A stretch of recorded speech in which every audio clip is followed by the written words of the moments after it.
Michael Denzel Smith is with us, contributing writer to The Nation magazine, Nobler Fellow with the Nation Institute, thenation.com. His most recent piece, Trayvon Martin and Black Manhood on Trial. Michael, welcome to the program. Thanks for having me, Tom. Thanks for joining us. Give me your take on what happened over the weekend.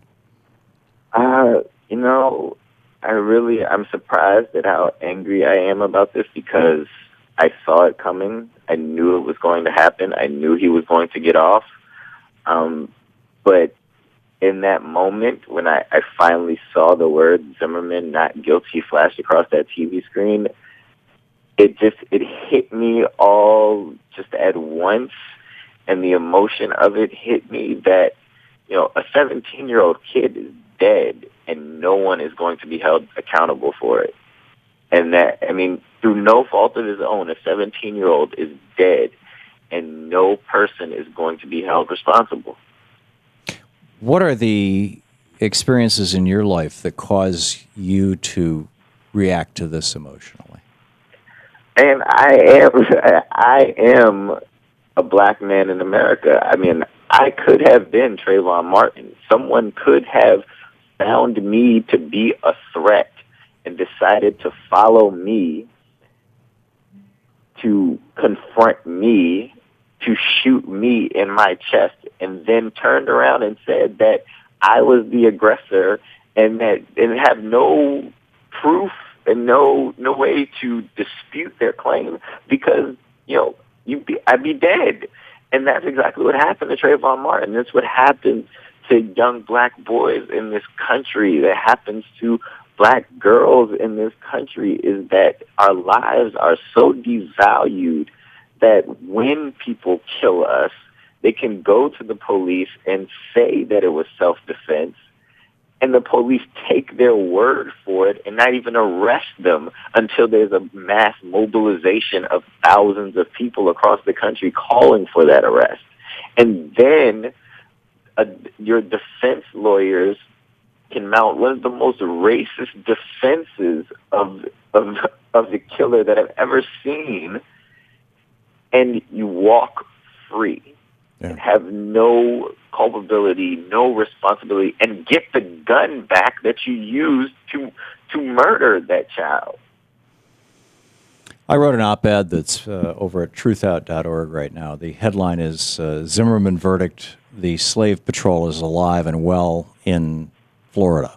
And it's about how, starting in the 16th century in the United States, really, and going right up until after the Civil War, white men, 17 to 47 years old, were required, whether they owned slaves or not, in many of the southern states, were required to be members of the slave patrols. They were also known as state militias. It's the reason why the Second Amendment says necessary to the security of a free state rather than a free nation.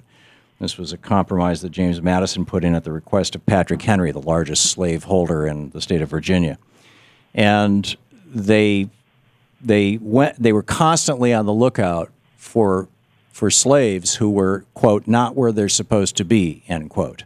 And I submit in the article that mentality, the slave patrols and those names overtly went away during Reconstruction and were simply replaced by the Ku Klux Klan. And apparently, at least in George Zimmerman's mind, have been replaced now by, in some cases, neighborhood patrols. That mentality of African Americans being, quote, not in their place or in the wrong place, end quote, is something that typically is not applied to white people and is alive and well in this country. Now, I got a whole bunch of white people jumping all over me saying that I have gone over the edge, over the rail, I'm being a reverse racist, blah, blah, blah. I'm curious your thoughts on that.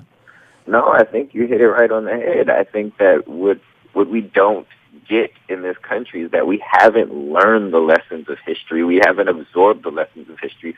We're simply byproducts of that history. We haven't taken into account the way that racism is built into this country, the way that racism built this country, and that racist ideology still perpetuates itself today.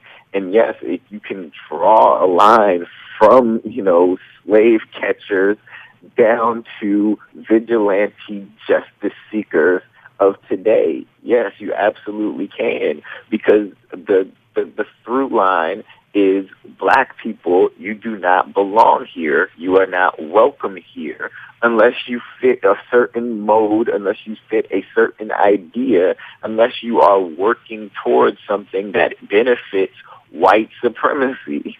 That's the bottom line. It seems to me that the core message that this verdict sends to any African American young person, somebody, 8, 10, 12 years old, just coming up in the world, just figuring out how the world works, is that they are the outsiders. That the presumption of innocence that we learn about in civics class, that is supposedly built into the Fifth Amendment, applies to white people, does not apply to them. Absolutely. I mean, I am guilty until proven not guilty, not even innocent. There is no innocence. There's just, not guilty for the moment. What happened with George Zimmerman is Trayvon Martin was put on trial from the very moment that George Zimmerman killed him and the police showed up to the murder scene. Trayvon Martin was put on trial for his own death because there was that presumption of guilt that, Trayvon Martin must have done something. He had to have provoked George Zimmerman. He had to have threatened George Zimmerman in some way for George Zimmerman to act in that way. But it's that racist ideology that has run through this entire case that we've kind of wanted to brush aside as a nation at large and just try to talk about the fact that a 17-year-old was dead. Well, the reason that 17-year-old was dead was that George Zimmerman presumed him guilty of something that he couldn't prove, and he went to seek it out against the advice of the operator that he was talking to. And yet yeah. No, well, I was just going to say, I have been saying from day one that this trial has been all about race. And what I don't get is why the corporate media in this country has been going so far, bending themselves in pretzels to say it's not about race. What's with that? Because, disagree with him on a number of things as I might. Attorney General Eric Holder was right when he said we are a nation of cowards. We are afraid of having that conversation. We don't. What's more important to specifically white people is to not be called a racist rather than to actually deal with racism. Right. They want to avoid being called a racist, and so they want to avoid the conversation of race at all costs. That's not how we do it. We don't ignore the problem away. That just allows it to fester and grow, and we continue to have Trayvon Martin die in the streets. Just not even a month after Trayvon Martin died, was killed, murdered, Rakia Boyd was shot and killed by an off-duty police officer in Chicago.